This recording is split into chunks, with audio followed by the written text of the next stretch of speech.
What do you think drove you as an athlete? Um, I'm not I'm not completely sure. I just wanted to be a lot of times you do these role-playing things in your head, and certainly at swimming you have a lot of time to think about it.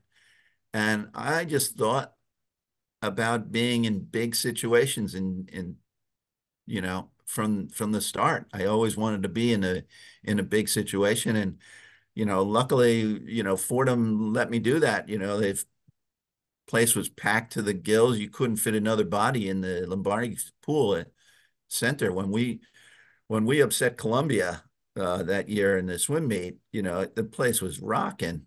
And in all those water polo games we had where the place was just packed, it's just a lot of fun to, play in front of a crowd and to succeed. Obviously, we were fortunate that we had a lot of success back then. Mm-hmm. But you can't hear them as well under the water as you can with other athletes in other sports. Well, that's true. That's true. Well, you know what they say about water polo. It's the only Olympic sport where breathing is not a given. Well said. That's great. Um, you've mentioned the coaches. Any trainers, strength and conditioning people, anybody else who helped you along the way? It's funny because back in the day, we didn't have Right. trainers and Strength other and people. conditioning. We Strength had the and swim coach trying to yeah. tell you how to lift weights or something, it's and that wasn't really in my sights. I didn't put a lot of faith in lifting weights. I said, let me get out there and do what I have to do, and the muscles that I need will will do just fine. But I was not a gym rat at all. Hated lifting weights. Um, you know, so it was really just get in the water and get to work. Favorite event through the years Um, was what? the the favorite event in swimming would have been 200 freestyle, which was also the most painful event for me because I often attacked it as if it was a sprint when it's really not a sprint. But I tended to take it out pretty fast and then hurt a lot coming home. Toughest event for you? Uh, Anything to do with butterfly. Uh, I had to swim 400 IM, and after the first butterfly leg, I was like, "Oh, this is going to be really terrible." And then I wasn't much of a backstroker either, so I was probably, could have been a half a lap behind everybody by the first two legs there. And then I had to work hard in the breaststroke and the freestyle to catch up, make it respectable. But yeah, anything to do with butterfly was not my favorite. You mentioned Columbia earlier. What about the biggest win you had in your career?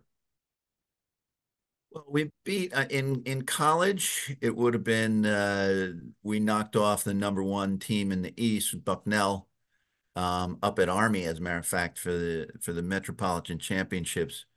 And my good friend Scott Schulte was the star of that team, um, and it was my job to cover Scott. And no matter what, I was not going to let anybody else cover him. I was climbing over my own teammates just to get it at Scott and make sure he didn't touch the ball. But again, the place was packed. It was a championship game, and they were number one, and we were probably number four at the time. So it was a pretty good upset.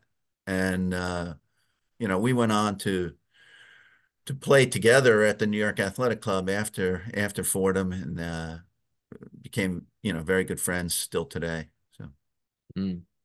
Biggest disappointment? well, the biggest disappointment was being an alternate for the Olympic team in '84. I thought I certainly should have made the team, but unfortunately, the way it worked with the boycott in '80, a lot of those guys came back and they pretty much had a shoe in to make the team. And there were a few of us that were left on the sidelines to come home and watch it with my old man on the TV. And who would have imagined that the boycott of 1980 would bleed into 1984 and affect you negatively? Who would imagine? right? So, but it was fun. It was fun while it lasted. What about the biggest disappointment in competition at Fordham? Was there a meet, an event that you were very disappointed in? Well, probably the same. The biggest disappointment was not going to national championships. We beat Brown at the Eastern Championship, but because the Browns coach was the on the national selection committee, he argued that Brown had beaten us twice during the year, our first weekend of the year and probably mid-season, and they were both close games, but they won the first two, and then in Easterns we pretty much put them away, and we advanced, and he argued that Brown should go to NC2As instead of us, and that's what happened. So that was by far the biggest disappointment I had Mm. at Fordham. And Biggest they changed the rule after surprise? that. They changed the rule Oh, after oh, that did that they? yeah, we had won, so we would have had an automatic bid if it was today's scenario. So now they changed it so it's an automatic bid. If you win the championships, you get an automatic bid. And back then it was a discussion. Boy, don't you hate when that happens? That was brutal. Yeah. Biggest surprise uh, during your 4 years at Fordham? What was the biggest surprise? Um, Biggest surprise. Well, that my now wife agreed to go out with me. That was That was an upset. she tried to avoid me as much as possible for a while there. What record are you most proud of? Probably the 50 free set the school record on a very cold morning up at Cornell. I was driving with another player in my car, and we broke down on the side of the road and Oof. didn't show up at the hotel the night before. Spent the night in the car, and back then there were no cell phones. So morning we managed to get to a phone. The coach came and picked us up, and went straight to the pool. And luckily back then Cornell had heated benches around the pool. And so everyone was warming up. I said, no, I just want to relax a little bit, and wound up popping the best time of my career. So maybe that was the way to Wow. go. But when the car broke down, it was a freak out, right? Um, yeah, we were in the middle of nowhere. We couldn't see any.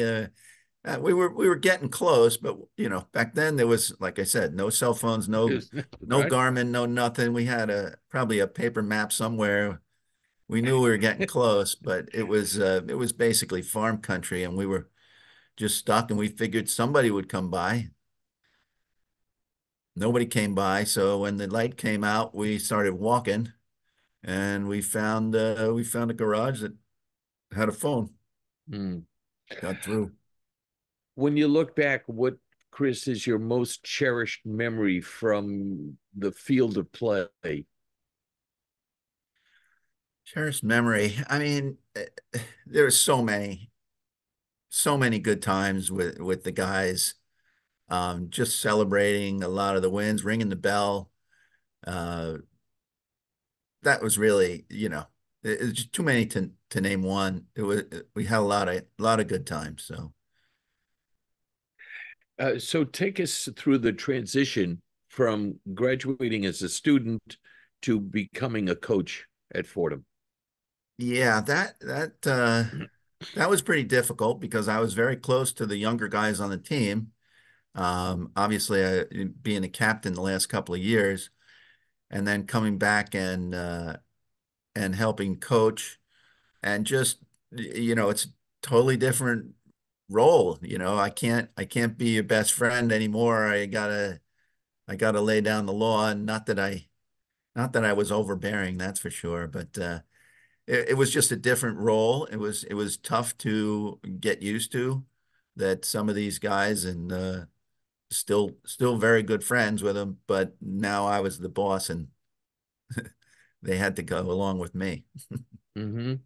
What were those years like being the coach at Fordham? Oh, it was a lot of fun. It was a good time. I really I enjoyed working with the guys and I probably look back at it and say the only thing I wasn't good at was recruiting because it was really just take whoever came along. We didn't have any scholarships Mhm. to hand out, so nobody wanted to talk to me. It was really about teaching the guys how to play, and we managed to put a very good team in the water with a bunch of guys that nobody really recruited. So it was very satisfying that we played a much smarter game than a lot of the other teams, and it worked out well for us. Meanwhile, if you looked at the two teams standing on the deck, you would certainly pick the other guys looked a lot better on the deck, but we actually got the job done in the water. So it was a lot of fun. We had a great bunch of guys and still in touch with a lot of them. So Mm. But that's nice. What was it like recruiting without the benefit of scholarships? Yeah, it was just it was tough. There were not a lot of people interested. That everybody was looking for what little money there was out there, and it was wait and see who shows up. Because guys would tell you they were coming, they were all set, and next thing you know, you find out that somebody gave them $1,000 or something. Mm. Doesn't sound much today, but back then it was a good enough number to. I couldn't recruit my own brother. My own brother. Really? Yeah, my mother said no. He got a full ride to Iona. He's going to Iona. I said, well, I can't do anything about that, So that's when I knew. That's when I knew recruiting was not for me. What was your leading highlight as a coach? Um, Really just watching the guys. Watching the guys play well. They played very well. We did well for quite a while there. Um, you know, we actually when I played, there were swimming scholarships and no water polo scholarships. So we kind of grabbed everybody on the swim team and said, "Come on, come play with us." Now the two teams are much more separated. Mm. Nobody does both anymore. But that was Hmm. really our only recruiting tool was if you were good enough to make the swim team, then maybe you could get some money. Was that a good thing or a bad thing about the separation? I always loved doing both, so I don't know why, swim coaches in general don't want their swimmers doing other things. Um, Mm-hmm. and most swimmers can't catch a ball if if you threw it right to them. So they there's a reason why they're swimming.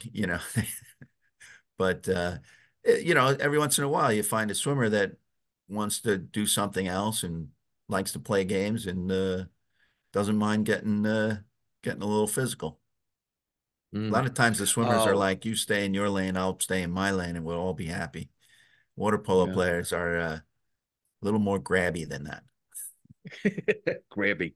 Uh, in this entire series, it's the first time anybody's ever used the word grabby. Why did coaching end for you at Fordham? My second child, Hmm. it was getting a little rough. I was working um, during the day and then coaching in the evening, and my wife was getting a little bit overwhelmed. So I figured it was time to step away from coaching and help out a little bit. And that's really what it was. It was a tough trade-off, but it run its course. So I had little rugrats to throw in the pool myself and Hmm. started all over again. When you were swimming as a student, who comprised your cheering section? Um, we had a very good cheering section. I can't say it was my draw, but there were quite a few women that liked to come by the pool. Um, and they made a lot of noise, and that was good. But yeah, back then we were, I was friends with the basketball players. They came to a lot of our games. We went to their games, so a lot of the athletes, would go to each other's games. Were there any other athletes who inspired you uh, at Fordham? Well, Chuck Felice was always an inspiration. I went to the same high school as he did. Mm. So we swam together. He was a senior when I was a freshman in high school, and then he went to Fordham, and I had he got me involved at the Gator Swim Club. He was a very good swimmer himself. So I always wanted to be as fast as Chuck. Uh, so he was instrumental in my evolution as a swimmer. You were inducted into the Hall of Fame in 1996. How were you told? Oh gosh, I don't remember how I was told. Um, that's a good question. I don't remember being told actually. Uh, Well, good thing, but a wonderful thing and a great honor that you were somehow, some way. What do you remember about your day of your enshrinement? well, I remember that I couldn't go, so my father went in my place. I was actually sitting for the CFP exam, and so I couldn't make it. And they had chosen one of the other athletes to speak. And from what I understand, my father stood up and said, "Hi, I'm an unscheduled speaker," stole the microphone and started talking. So my family, Wow. a few of them went with him and my mom, and got a big kick out of the unscheduled speaker because he kind of stole the mic from Frank McLaughlin and started talking. But yeah, so the actual induction, I didn't get to go. What are your emotions, Chris, when you see your plaque at Fordham? When you come back and you see the pool, what are your emotions? Well, I had a lot of hair back then. Um, well, it's funny because it's like I never left. I've been there every year since. I'm still very involved with the New York Athletic Club, so we go back and play and recruit and talk to the guys and mentor the guys as much as possible. So I'm there a fair amount. So there's not one thing in particular. I mean, the place looks great right now. It's always evolving. We could never figure out why it was the pool was the dimensions it is, but other than that, it's. Yeah, what about that? I think the Jesuits did not want big competitions at the pool, so they specifically made it too short and too narrow to have those competitions. But it worked out well Uh, for water polo. well, yes, it did work out well for water polo, but the attention that the school would have received if it was an Olympic-sized pool, right? I can't figure it out. What they told us, they hit a rock and they couldn't go further. But that doesn't make any sense to They anybody may that have knows anything. they may have had to confess that. Yeah, yeah, that was the talking point, right? Yeah. Yes. Yeah. So what are you doing now? I'm a financial consultant and a proud grandfather of maybe the next generation of Fordham student. My son Alex married his college sweetheart, and they're both Fordham, and so maybe baby Iris will wind up there as well. The floor is yours, Chris. Sum up your Fordham experience and what you would like to say to the Fordham community.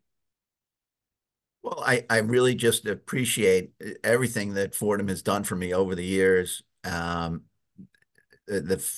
people that I met and become friends with over the years are just tremendous.